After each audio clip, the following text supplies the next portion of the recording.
Peoples party भी ये शिकवा करती नज़र आ रही है कि एक लेवल प्लेइंग फील्ड उन्हें भी नहीं मिल रही है। तो क्या आप महसूस कर रहे हैं, क्यों इस तरह महसूस कर रहे हैं? पीटीआई के बरक्स आप लोग जलसे जुलूस भी कर रहे हैं, आपके तो कोई उस तरह से रहनुमा भी पकड़े नहीं जा रहे, तो फिर आपको क्यों महसूस हो रहा है कि आपको लेवल प्लेइंग फील्ड नहीं मिल रही?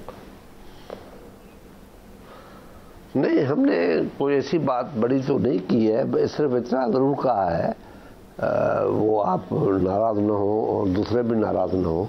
हम लेवल प्लेइंग फील्ड सिर्फ इसलिए कह रहे हैं कि एक जमात थी हमारी 11 जमातों के साथ, उनके 7 बंदे आज भी हुकूमत में बैठे हैं, उनका स्टाफ सारा प्राइम मिनिस्टर हाउस में बैठा है, वही स्टाफ है, वही लोग हैं, वही असिस्टेंट प्राइम मिनिस्टर के कैबिनेट में बैठे हुए हैं और कहते हैं कि ये ब्यूरोक्रेसी के हैं। तो भाई स्पेशल असिस्टेंट जो थे उसको आपके ब्यूरोक्रेसी कहेंगे?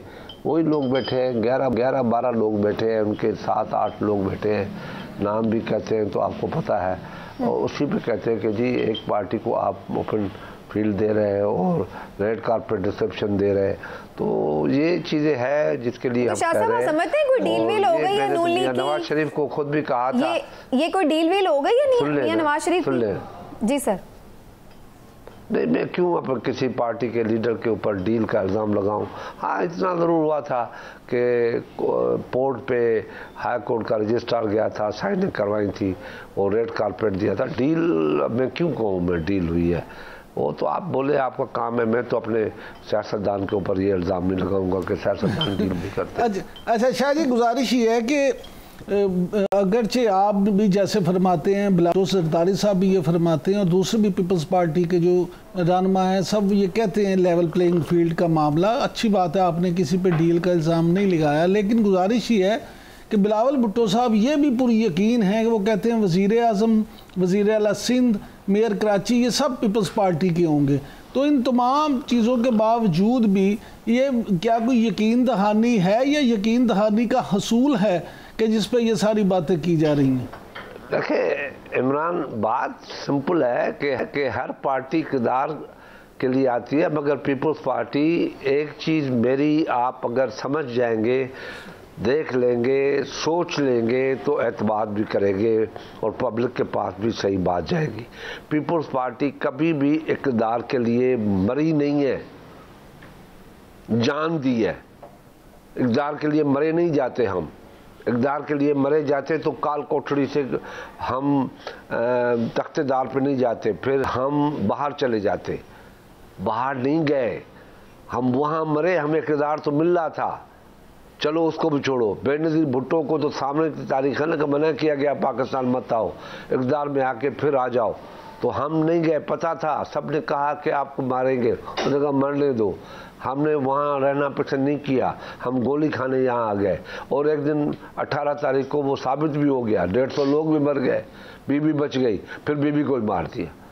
हम इक़्तिदार के लिए नहीं लड़ते, हम आवाम के लिए लड़ रहे हैं कि आवाम को कोई ज़िंदगी मिले, कोई लाइफ मिले, कोई जान मिले, कोई रोटी मिले, कोई कपड़ा मिले, कोई घर मिले, कुछ तो हो।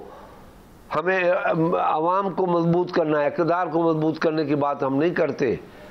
प्लीज़ पीपल्स पार्टी को समझने की कोशिश करें। वैसे आप समझते हैं कि नून लीग के साथ जो आप लोगों ने इत्तेहाद किया, इमरान खान साहब की गवर्नमेंट गिराई और उसके बाद 16 महीने में जो आप कह रहे हैं कि आप आवाम की खिदमत करना चाहते थे, तो उन 16 महीने में तो ऐसा दिखा नहीं और लगा कि जैसे आवाम के लिए तो ज़िंदगी और मुश्किल हो गई। अभी मेरी बात फिर गौर से सुन ले, थैंक यू वेरी मच, मेरी बात आप सुनते भी हैं। 16 महीने हमने आवाम को बचाया, मरने से बचाया। इमरान खान उसको बिल्कुल अंधे कुएं में लेके जा रहा था। नेचुरली हम अचीव नहीं कर सके टारगेट जो हमें करने चाहिए थे, नहीं कर सके, सॉरी, माफ़ी चाहते हैं। मगर हमने जो डॉलर 105 का था, जब 85 पे देखा, चीनी 40 में थी, 85-90 में देखी, आटा 35 में था, उसको 75-80 में देखा, तो हमने कहा जिस तरीके से जा रहा है। और दूसरे तरीके से वो कह रहा था मैं IMF से बात नहीं करूंगा, दूसरों से बात नहीं करूंगा, $200 बिलियन ले आऊंगा, मुंह पे मारूंगा सबके। किधर गया $200? किधर गया 1 करोड़ घर? किधर गए 1 करोड़ नौकरियां? कुछ नहीं। और लोग मरे जा रहे थे 3.5 साल। एक मिनिस्टर गया, दूसरा मिनिस्टर गया, तीसरा मिनिस्टर फाइनेंस गया, एक सेक्रेटरी गया, दूसरा सेक्रेटरी फाइनेंस गया, तीसरा सेक्रेटरी गया, चौथा सेक्रेटरी गया, संभल नहीं रहे थे। हमने कहा रिस्क लो, और उस रिस्क ने पीटीआई को भी बचाया और हम आवाम को भी बचा गए। अब जो मैदान में मैनिफेस्टो 5 साल के लिए लेके आएंगे, अब आवाम ये कैसा बचाया आपने? कीमतें तो जो आप बता रहे हैं उससे भी डबल हो गई शाह साहब, लेकिन अब सवाल यहाँ पर ये आ जाता है। बिल्कुल हो गई। एक चीज जब नीचे आती है तो वो आती जाती है, वो बचती नहीं है। उसको फिर 4 साल गवर्नमेंट को मैनिफेस्टो दे के। अच्छा शाह जी, अब सदर मुमलिकत आरिफ अलवी साहब ने जो लेटर लिखा है इलेक्शन कमीशन को कि तहरीक इंसाफ को भी लेवल प्लेइंग फील्ड दी जाए, लेकिन पीपल्स पार्टी हो या कोई भी दूसरी जमात हो उसका उन्होंने जिक्र नहीं किया, तो आप क्या समझते हैं सदर मुमलिकत का ये रवैया मुनासिब है? उसको खत में उसको लिखना चाहिए था। अलवी भाई हमारे दोस्त हैं, हमारे साथ बैठते थे, मेरे पीएससी कमेटी के मेंबर भी थे, बड़े काम वाले बंदे हैं, बड़ी मेहनत करते हैं, लैपटॉप भी उनके पास होता है माशाल्लाह, वो हर चीज़ को बड़े गौर से देखते हैं। ये उसको नहीं कहना चाहिए था, लेवल प्लेइंग फील्ड की जनरल बात करते, ये एक पार्टी के लिए नहीं करते, उसमें असर होता, क्योंकि दूसरी पार्टियां भी लेवल प्लेइंग फील्ड मांग रही हैं। एज अ प्रेसिडेंट उसको ये खत लिखना, इस तरीके से खत लिखे, ज़रूर लिखे, मगर ये एक पार्शली खत था, इससे सबकी बात करते तो इस खत में बड़ा असर होता, ताकत होती। तो अच्छा ये शाह साहब फरमाइए कि बड़े लोग ये प्रिडिक्ट कर रहे हैं कि आने वाले दिनों में पीटीआई के साथ आपकी कोई बातचीत आगे बढ़ सकती है, हाथ मिलाया जा सकता है, क्योंकि आप लोग ये बात कर रहे हैं कि सियासी जमात है पाकिस्तान तहरीक इंसाफ एक, और उसको इंतखाब लड़ने का मौका होना चाहिए। एक लचक नजर आ रही है आपके रवैये में उनके लिए, तो आप समझते हैं कि बात इस हद तक बढ़े कि आप आगे मजीद? सिंपल सी बात है जी समीना, सिंपल सी बात है, जो 9 मई के वाकयात में नहीं है उनसे तो बात हो सकती है, बिल्कुल बात हो सकती है। 9 मई में के वाकयात में जो भी है, 9 मई तो बस वही नहीं है, फिर जो प्रेस कॉन्फ्रेंस अब कर रहे हैं बस वो नहीं है 9 मई में, जो प्रेस कॉन्फ्रेंस जिन्होंने नहीं की हुई वो तो सारे 9 मई में ही है, बज़ाहिर तो ऐसा नजर आ रहा है। तो फिर उनसे बात नहीं होगी फिर तो वो जो प्रेस कॉन्फ्रेंस कर रहे हैं वो तो छोड़ रहे हैं ना पार्टी को भी, या किसी दूसरी पार्टी को ज्वाइन कर लेते हैं। लेकिन शाह जी बात करनी किससे होगी? इसमें ये भी शामिल कर लें कि राना सनाउल्लाह ने भी ये कहा है कि जो 9 मई के वाकयात में मुलव्वस नहीं पीटीआई के लोग, उनके साथ बात करने को मुस्लिम लीग नून भी तैयार है। तो क्या आप ये समझते हैं कि कहीं ऐसा तो नहीं कि जो मुस्लिम लीग नून है वो भी पीपल्स पार्टी को टफ टाइम देने के लिए उनके साथ तैयारी के लिए तैयार है? देखिए मैं आपको बताऊं, बस दुआ करें कि पाकिस्तान का खैर हो, सारे मिल के दुआ करें, कोई उधर बैठा है कभी उधर बैठा है, सब मिल के दुआ करें कि पाकिस्तान में फेयर एंड फ्री इलेक्शन हो जाए, अच्छी इलेक्शन हो जाए, कंट्रोवर्शियल इलेक्शन ना हो, पंचर ना हो, इलेक्शन कमीशन की अल्लाह ताला इज़्ज़त रखे, मैं दुआ करता हूँ। सुप्रीम कोर्ट का जो नाम पैदा हुआ है वो नाम कायम रहे, ये दुआ करता हूँ।